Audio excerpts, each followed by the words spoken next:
All right, everyone. More Democrats are getting a little bit less tepid in their views, and they're like with calling for impeachment and shit. They're always using the caveat, though, well, yeah, we should impeach Trump because more reasons, he obstructed, he colluded, stuff that is directly refuted by the Mueller report, but which they themselves supported for 2 years. They loved it then. Now it had the wrong conclusion, though, so they hate Mueller now. They think he's been compromised by Russians or by the Trump campaign or something.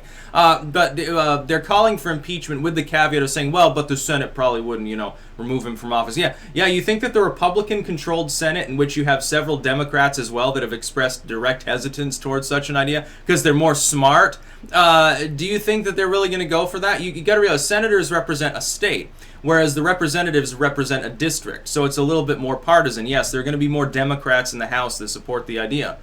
Be even funnier if Jeff Flake comes out and starts rambling about removing him from office. Again, though, under the Mueller's report's auspices, Trump didn't do anything impeachable. But then again, there is always that one other caveat. The House can impeach a president for anything. They don't actually need a legit reason. They're supposed to.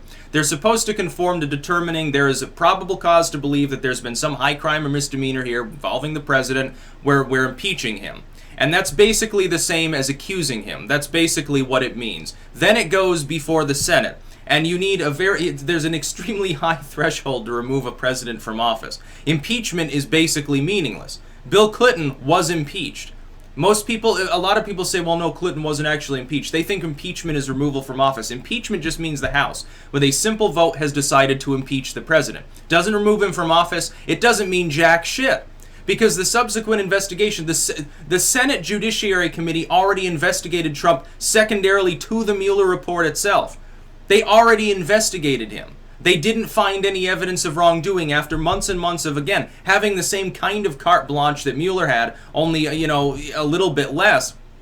And they found nothing. What about the House? They're preparing to Benghazi Donald Trump right now, Schiff and all of his people. They're not going to find jack shit. The worst that they're going to do is they're going to split hairs and they're going to delve into linguistics, and in a workaround way, they're going to find that he obstructed. But they're not going to be able to impeach him based on their opinion. Let them try. Let's see what happens. How many Democrats in vulnerable districts do you think will avoid the issue and stay home and abstain from bothering to vote and say, look, I'm not even going to fucking show up at this point. I'm not going to bother. You realize how many Democrats technically come from red or swing districts that could tip towards the Republicans if they vote to impeach and rock the boat too much? It's really funny to see people. I saw this yesterday. People are using that cherry-picked, a Gallup poll or something that showed like, oh, Trump's approval is at 37.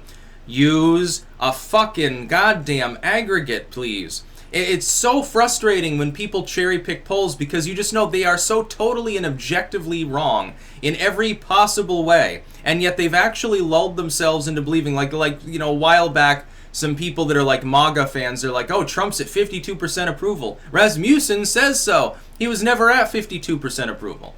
Now they say, well, he's at 37% approval. Gallup or MSNBC or some bullshit like that tells me so.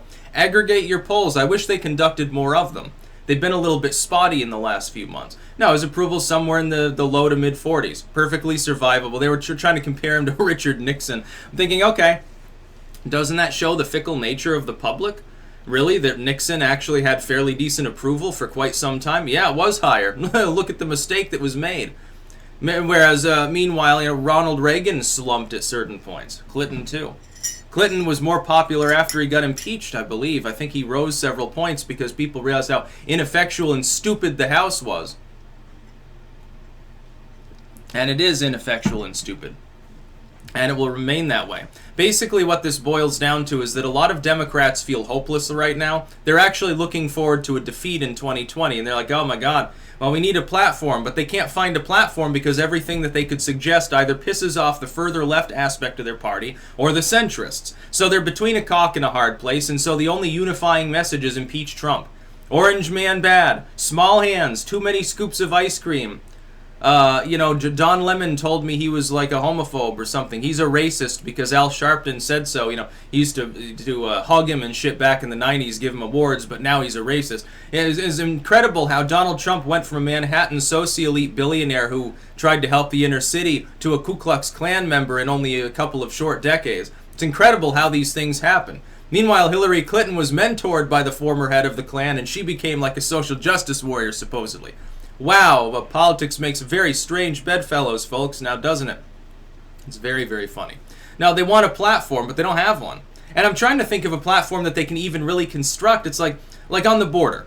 Too much of a hot potato. Like, you've got Beto who, dances around like an evangelical minister and talks about tearing down the border wall. And then meanwhile, you've got a couple of the Democrats, like Bernie, pretending to be a populist. It's like he took Ann Coulter and he managed to fool her, which isn't too hard to do, I guess. It seems to happen all the time lately. Someone with a fucking law degree can be taken in that easily. It's no wonder that I don't think they still practice law. Maybe there's a problem there. Open borders or closed borders. What do we do about guns? Again, Bernie Sanders pretending not to be in favor of every piece of gun control the Democrats want. Of course he is. Once he gets into national politics and is no longer representing a rural state that's more pro-gun, even if it is socialistic and far blue, yeah, he'd be pro-gun control because his aides and advisors would tell him what to believe. That's what usually happens with these people. Finally, we get someone who seems to be at least semi-independent, which is Trump, and everyone breathes down his neck all the time, and it's very, very funny.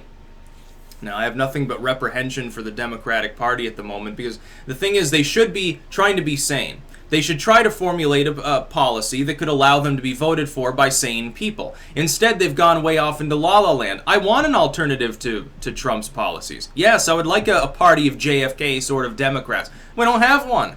They're not even liberals. They're just a bunch of authoritarians. They want to censor the internet and warmonger after the Russians and weird shit like that.